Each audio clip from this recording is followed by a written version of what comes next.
हमारे बाप दादा भी मजदूर थे, हम भी मजदूर हैं और हमारी आने वाली नस्लें भी मजदूर रहेगी। झाल बजाते रहिएगा, कुछ नहीं मिलेगा। न हमारे बाप दादा को मिला, न हमको मिला और न हमारे आने वाले नस्लों को मिलेगा। सब लोगों को जय भीम, जय संविधान और जय भारत। ये जो हम लोग बैठे हैं और एक दूसरे पर हंस रहे हैं, दरअसल यही हमारी समस्या है। और समस्या इसलिए है कि हमारी माँ बहनें शिक्षा से कोसों दूर हैं। लेकिन हमें हंसना नहीं चाहिए। हम जानते हैं कि हम मजदूर पैदा हुए हैं, हम अशिक्षित हैं, हम लाचार हैं, बेबस हैं। हम अभी भी अपने पेट के अलावा कुछ नहीं सोच पाते हैं, क्योंकि जो जातिवाद है वो इतना महीन है कि जितना ज्यादा पढ़ा लिखा जातिवादी मनुवादी होगा वो उतना महीन जातिवाद करेगा। कि अगर आप लोग जो नहीं पढ़ा लिखा है, जो अपने जाति के काम में फंसा हुआ है, जो बैल पाल रहा है, भैंस चरा रहा है, ड्राइवरी कर रहा है, सब्जी बेच रहा है, जो सेवा कर रहा है, वो इस लड़ाई को नहीं लड़ सकता है, क्योंकि ये जातिवाद इतना महीन जाल है। इसको वही तोड़ सकता है जो कम से कम शिक्षा लिया हो और सिस्टम का हिस्सा हो।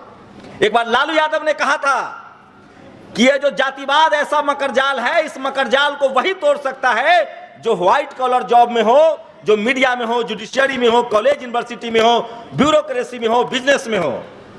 जो अपने जातिगत पेशा में है वो इस काम को नहीं लड़ सकता है, नहीं तोड़ सकता है। हमारे बाप दादा भैंस पालते थे, बकरी चराते थे। हमारे युवा लोहा पीटते हैं, सड़क बनाते हैं, नाली बनाते हैं, मजदूरी करते हैं। इस देश का एक तबका है जो जातिवादी है, वो चाहता है कि आपका बच्चा वही काम करे और वो सिर्फ मलाई खाए। अब यूपीएससी का रिजल्ट आया है सर। जितना कुर्मी, कुशवाहा, यादव, दलित पिछड़ा है, किसी को 200 नंबर से ज्यादा दिया ही नहीं है। 200 के सब नीचे इंटरव्यू में। मैं कह रहा हूं आप लोग समझिए, आप थोड़ा अपने आप को सोचिए कि आप गरीब क्यों हैं, आप झोपड़ी में क्यों हैं, आपका बेटा पढ़ाई लिखाई करके एसपीडीएम क्यों नहीं है। इसकी वजह है आपकी जाति। और अगर आपकी जाति को कहा गया कि इसको पढ़ने लिखने नहीं देना है, और उसी लड़ाई को आगे बढ़ाने के लिए साहू जी महाराज ने 1902 में जाति जनगणना कराई थी, और उसी लड़ाई को बाबा साहेब लड़ रहे थे। उसी लड़ाई को आज ये संगठन लड़ रहा है। और जब तक आपकी गिनती नहीं होगी तब तक आपको अधिकार नहीं मिलेगा। और इस तरह के तमाम कार्यक्रम में आपको आना पड़ेगा। और मैं गुजारिश कर रहा हूं उन लोगों से जो पढ़े लिखे हैं, समाज के हिस्सा है, समाज के सिस्टम है, आपको अगर लग रहा है कि आप अपनी मेरिट से 500, 550 लोग दलित और पिछड़ा इस बार यूपीएससी में सिलेक्ट होते हैं, 49%। अगर उनको गुमान है कि वो अपने मेरिट से आए हैं, तो मैं चैलेंज देता हूं कि रिजर्वेशन कोटा में अप्लाई ना करो, तुम्हारा मेरिट तुरंत तुमको पता चल जाएगा। आज अगर एससी एसटी ओबीसी का रिजर्वेशन ना होता तो 550 दलित, पिछड़ा, किसान, आदिवासी, अल्पसंख्यक यूपीएससी क्लियर नहीं कर पाता। इसलिए ये लड़ाई किसी एक की नहीं है, ये हम जैसे पढ़े लिखे लोगों की लड़ाई है, और हमें इस लड़ाई को लड़ना पड़ेगा। बहुत लोग हैं जिनको लगता है कि मैं क्या बोलूं, यहां औरतें बैठी हुई हैं, महिलाएं बैठी हुई हैं, वो ध्यान नहीं दे रही हैं, वो पढ़ी लिखी नहीं है। मैं आया ना मंच पर, मैंने शांत किया ना, आपको लग रही ना ठीक बात। ये हम में होना चाहिए कि हम अपने समाज को जगाएं और उनको जोड़े। ये उनकी गलती नहीं है। वो पीढ़ी दर पीढ़ी अशिक्षित हैं, वो पीढ़ी दर पीढ़ी लाचार हैं, वो पीढ़ी दर पीढ़ी बेबस हैं। ये हम लोग की नैतिक जिम्मेदारी है जो फूले, पेरियार, अंबेडकर और बाबा साहब को मानते हैं। यही तो लड़ाई है। जो पीछे छूट गया है, जो लाचार है, बेबस है, उनका हाथ थामना है, उनको समझाना है कि आरक्षण बचाना है, जाति जनगणना कराना है, संविधान बचाना है। तभी तुम्हारे सर पर छत आएगा, तभी तुम्हारे शरीर पर कपड़ा आएगा, और तभी समाज में तुमको मान सम्मान मिलेगा। ये हम लोगों की जिम्मेदारी है। और अगर हम लोग इसको करने में फेल हो रहे हैं तो ये हम फेल हो रहे हैं, हमारा शिक्षित समाज नहीं फेल हो रहा है। अगर बाबा साहब ने ठान लिया होता कि मैं सिर्फ पढ़े लिखे लोगों की बात करूंगा, तो आज मैं इस मंच पर खड़ा नहीं होता। इसलिए इस देश का जो भी पढ़ा लिखा दलित, पिछड़ा, किसान, आदिवासी, अल्पसंख्यक है, ये उसकी नैतिक जिम्मेदारी है, ये उस पर कर्ज है जो हमारी माता बहनें नहीं पढ़ी लिखी हैं, जो नहीं समझती हैं, उनकी जिम्मेदारी उठाए, हम घर घर तक जाएं, हम उनको समझाएं।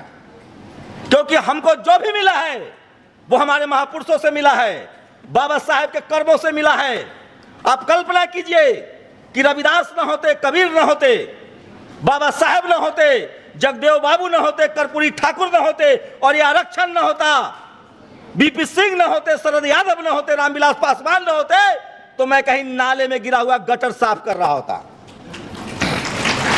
इसलिए मैंने तय किया है कि ये जो कपड़ा है मेरे शरीर पर, ये जो मेरी जबान है, ये जो मेरी भाषा है, ये मेरे बाप ने नहीं दिया है।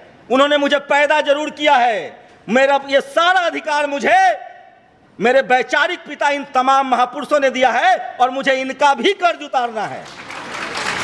इसलिए मैं इस तरह के मंचों पर आता हूं जहां शिक्षित लोग आते हैं, लाचार लोग आते हैं, बेबस लोग आते हैं। क्योंकि हम पीढ़ी दर पीढ़ी जन्म लेते रहे, लेकिन हमको अधिकार नहीं मिला। अधिकार दिलाया हमारे वैचारिक पिताओं ने, वैचारिक महापुरुषों ने। इसलिए मैं बार बार जोर देकर कहूंगा कि आज बहुजन समाज एकजुट नहीं है, आज बहुजन समाज सही से वोट नहीं डाल रहा है, तो ये गलती उन बहुजन समाज के लोगों की नहीं है जो स्कूल कॉलेज नहीं गए, पढ़ाई लिखाई नहीं किए। ये उनकी बेईमानी है जो आरक्षण से आए, बाबा साहब के संविधान से आए, और वो अपने समाज के लिए नहीं लड़ रहे हैं। ये मैं बेईमान हूं, ये मेरी जिम्मेदारी है कि मैं अपने बात को आप तक नहीं पहुंचा रहा हूं। इसलिए ये लड़ाई पढ़ा लिखा समाज लड़ सकता है, पढ़ा लिखा बहुजन लड़ सकता है। हम उनसे उम्मीद ना करें जो इस सिस्टम के हिस्सा नहीं है। उनको तो यह भी नहीं पता है कि हमें खाना कैसे है, रहना कैसे है, क्योंकि उनको उस लायक बना दिया गया है। जाति बनाई ही इसलिए गई थी कि कोई मलाई खाए और कोई लाचार और बेबस रहे। तो जिन लोगों को लगता है कि ये लोग नहीं समझ रहे हैं, कहीं ना कहीं हमसे चूक हो रही है। मैंने अपना जीवन तय किया है कि मेरे शरीर पर जो कपड़ा है, मेरी जो सुख संपत्ति है, मेरा जो मान सम्मान है, वो हमारे पुरखों ने दिया है, वैचारिक पुरखों ने दिया है, फूले पेरियार अंबेडकर जगदेव बाबू ने दिया है। हम इस लड़ाई को आगे बढ़ाएंगे तब तक जब तक ये देश समतामूलक न हो जाए, जब तक इस देश का हर आदमी बराबर का न हो जाए, सबको बराबर का मान सम्मान न मिल जाए, और तब तक हम ये करने में असफल रहेंगे। तब तक ये हमारी फेलियर है, हमारे उन भाई बहनों का नहीं जो कहीं इस देश के रेस में पीछे छूट गए हैं। इसलिए हम पढ़े लिखे लोगों की जिम्मेदारी है, ये डॉक्टर की जिम्मेदारी होती है कि मरीज ठीक हो। अगर मरीज ठीक नहीं हो रहा है तो डॉक्टर दोषी है। अगर कोई छात्र नहीं पढ़ पा रहा है तो मास्टर दोषी है। बहुजन समाज के पढ़े लिखे नागरिक के नाते मेरी जिम्मेदारी है कि इनकी लड़ाई को हम आगे बढ़ाएं, और वो ये देश का पढ़ा लिखा तबका कर रहा है। बहुत बहुत शुक्रिया, आपने मेरी बातें सुनी। कई लोगों को अच्छा भी नहीं लगा होगा, लेकिन मैं फिर कह रहा हूँ, ये जातिवाद इतना महीन जाल है। अगर बाबा साहेब नहीं पढ़ते, फूले पेरियार अंबेडकर जगदेव बाबू नहीं पढ़ते, तो इस जातिवाद को नहीं समझते। रतनलाल जी सूरज मंडल अगर नहीं पढ़ते, नवीन कुमार नहीं पढ़ते, तो इस जातिवाद को नहीं समझते। इसलिए लड़ाई पढ़े लिखे लोगों की लड़ाई है। जय भीम, जय संविधान। शुक्रिया।